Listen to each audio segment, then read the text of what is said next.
एक और खबर है नादरीन, और वो खबर है जनाब एजाज चौधरी साहब के हवाले से। एजाज चौधरी साहब ने बड़ी तकालीफ बर्दाश्त की है। 9 मई के बाद से वो जेल में बंद है लाहौर में, और कई मरतबा उनकी बीमारी की इत्तलात भी आई, वो काफ़ी बीमार हुए, लेकिन इसके बावजूद उन्होंने सरेंडर नहीं किया। वो इमरान खान के वफादार साथियों में से हैं। पहले वो पंजाब के सदर भी रहे थे। सेनेटर होने के बावजूद इस सिस्टम ने, यानी अब जब एस्टेब्लिशमेंट चाहे ना तो जो मर्जी आप कर ले, एक सेनेटर होने के बावजूद वो शख्स सेनेट के अंदर नहीं जा सका। एक मरतबा भी प्रोडक्शन के ऊपर, प्रोडक्शन ऑर्डर्स के ऊपर वो बंदा सेनेट में जाके बात नहीं कर सका, बात करने नहीं दी गई।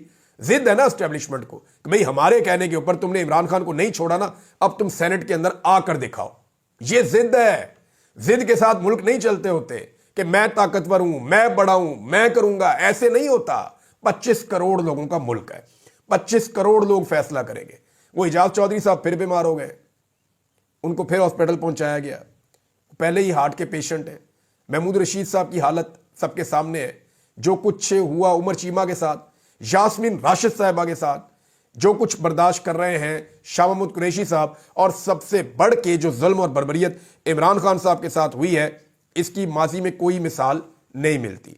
सऊदी अरब के हवाले से नाज़रीन एक खबर है, लेकिन वो मैं आपको बाद में देता हूं। पहले एक खबर आई है, इसको जनाब किस्मत खान साहब ने रिपोर्ट किया है ट्विटर के ऊपर, वैसे इसको एक्सप्रेस ने भी रिपोर्ट किया है कि भारतीय बिजनेसमैन जिंदल और उनकी फैमिली, उनकी बेगम जो संगीता, ये जो जाती उम्रा में नवाज शरीफ के पोते की शादी में शरीक हुए हैं। अभी जो शादी हुई है 2017 में, जिंदल उस वक्त पाकिस्तान आकर नवाज शरीफ से मिले जब रॉ जासूस कुलभूषण को सजाए मौत हुई और मकबूजा कश्मीर में हालात खराब थे।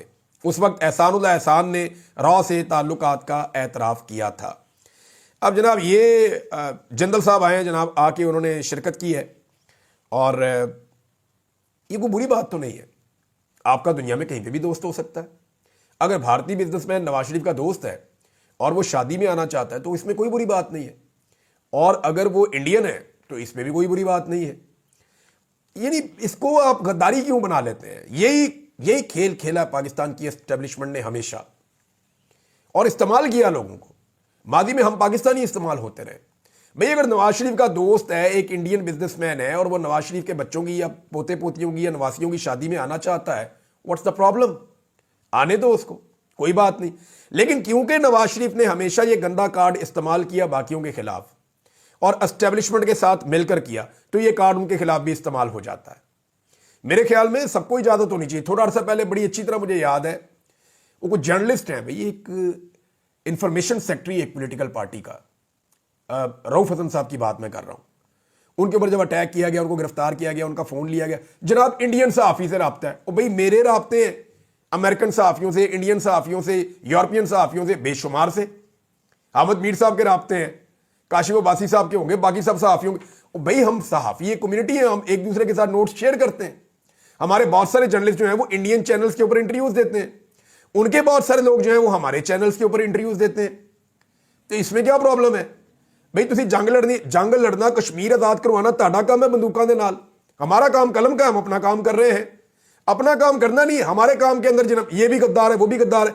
पहले नवाज शरीफ जब 2017 में एस्टेब्लिशमेंट के नवाज शरीफ के साथ ताल्लुकात अच्छे नहीं थे ना, तो एस्टेब्लिशमेंट ने सबको खबर दी थी कि ये नवाज शरीफ गद्दार हो गया, चोर हो गया, फ्रॉड हो गया। देखो ये इंडियन मेहमानों को इसने बुला लिया, देखो इंडियन को इसने अपने घर पे बुला लिया, ये गद्दार है नवाज शरीफ, ये पाकिस्तान का दुश्मन है, मोदी का यार है। ये कहानियां एस्टेब्लिशमेंट ने करवाई थी। अब देखें कैसी खामोशी है, क्योंकि नवाज शरीफ इस वक्त एस्टेब्लिशमेंट के जूते पॉलिश कर रहे हैं, तो इस वक्त कोई किसी को एतराज नहीं है। कितनी मजे की बात है ना? इंटरेस्टिंग। तो मामला गद्दारी का नहीं है, जनरल बाजवा के ताल्लुकात नहीं है इंडियंस के साथ। इंडियन कारोबारी लोगों के साथ उनकी भी फोटोज आई हुई है जनरल बाजवा की। ये जितने लोग रिटायर होते हैं, बाहर जाते हैं, तो इंडियन के साथ मिलते हैं, उनके साथ बातचीत करते हैं, उनके साथ इनकी पर्सनल यारियां दोस्ती हैं। ये पाकिस्तानी फौज के लोग और इंडियन फौज के लोग जब बाहर दूसरे मुल्कों में जाकर आपस में ट्रेनिंग्स कर रहे होते हैं, तो इनकी तो बड़ी अच्छी दोस्तियां जारी हैं, मैं अच्छी तरह जानता हूं। तो कौम को लगाया हुआ गद्दारियों के सौदा बेचने के लिए। तो अगर नवाज शरीफ के घर में जिंदल आ गया, बड़ी अच्छी बात है, उनका दोस्त है, कल को जिंदल के घर में शादी होगी, नवाज शरीफ को भी जाना चाहिए। भाई दोस्ती दोस्ती होती है, लेकिन क्योंकि ये गंदा खेल नवाज शरीफ साहब ने बहुत खेला है, तो उनको सिर्फ ये वार्निंग है कि इस खेल को आप बंद कर दें। यानी आपके खिलाफ इसको इस्तेमाल नहीं किया जा रहा, तो आप भी बाकियों के खिलाफ ये गंदा हथियार इस्तेमाल करना बंद कर दें। ये एक पुराना तरीकाकार है एस्टेब्लिशमेंट का कि इसको इंडिया के साथ टैग कर दो, वो एक ब्यूरोक्रेट ने अभी इंटरव्यू दिया ना, उसने बताया कि मुस्लिम लीग नून के एक बंदे को हम तोड़ रहे थे, उसको कह रहे थे कि तू कोई तेरे अंदर से कुछ निकलेगा, इसको फंसाना है, इस पे केसेस बनाने हैं। तो वो एक मिलिट्री ऑफिसर था, उसने ब्यूरोक्रेट के सामने अपनी जेब से निकाल के 2 कार्ड रखे इंडियंस के। उसने कहा ये 2 कार्ड डालते हैं ना इसके ऊपर, ये गद्दार बन जाएगा, अभी इसके ऊपर एक केस डल जाएगा। तो ये तो मेंटेलिटी है कि जनाब इंडिया के साथ आपने बात कर ली या कोई इंडियन आपके साथ टेलीफोन पे, और भाई ग्लोबल विलेज है, दुनिया कहां से कहां पहुंच गई है और आप अभी वहीं पे खड़े हुए हैं, और कौम को कहीं और खड़ा किया हुआ है, खुद कहीं और खड़े हुए हैं।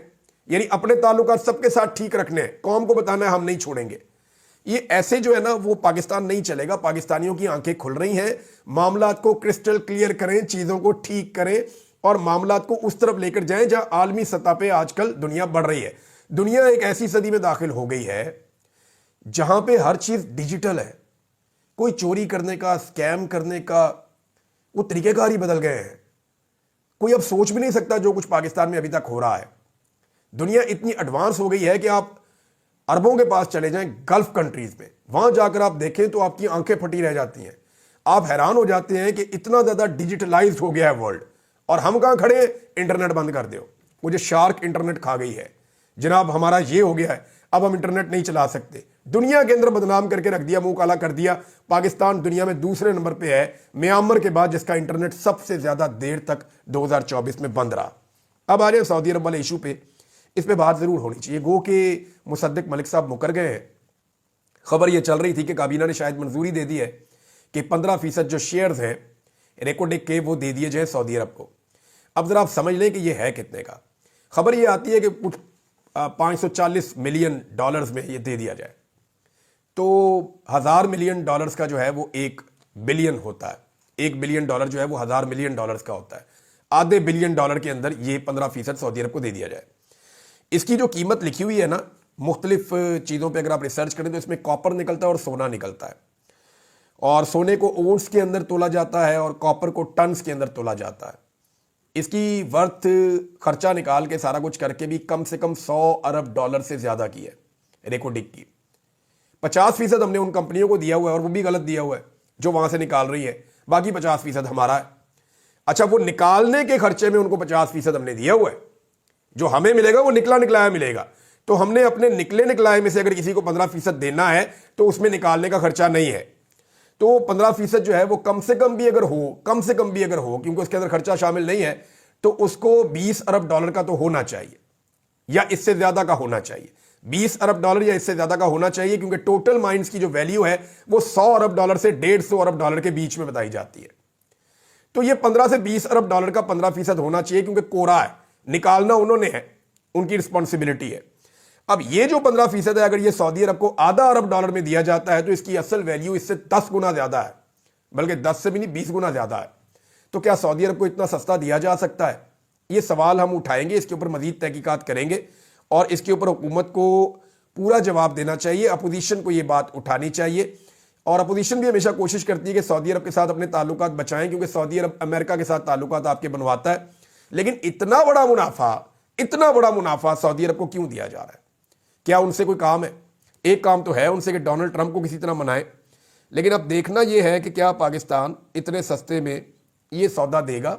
मैं इसके ऊपर मजीद तहकीकात करूंगा। मैं और लोगों से भी गुजारिश कर रहा हूं कि इसके बारे में अगर कुछ फैक्ट्स हैं तो मेरे साथ ज़रूर शेयर करें। अब तक के लिए इतने ही, अपना ख्याल रखिएगा, अपने इस चैनल का भी। अल्लाह हाफिज़।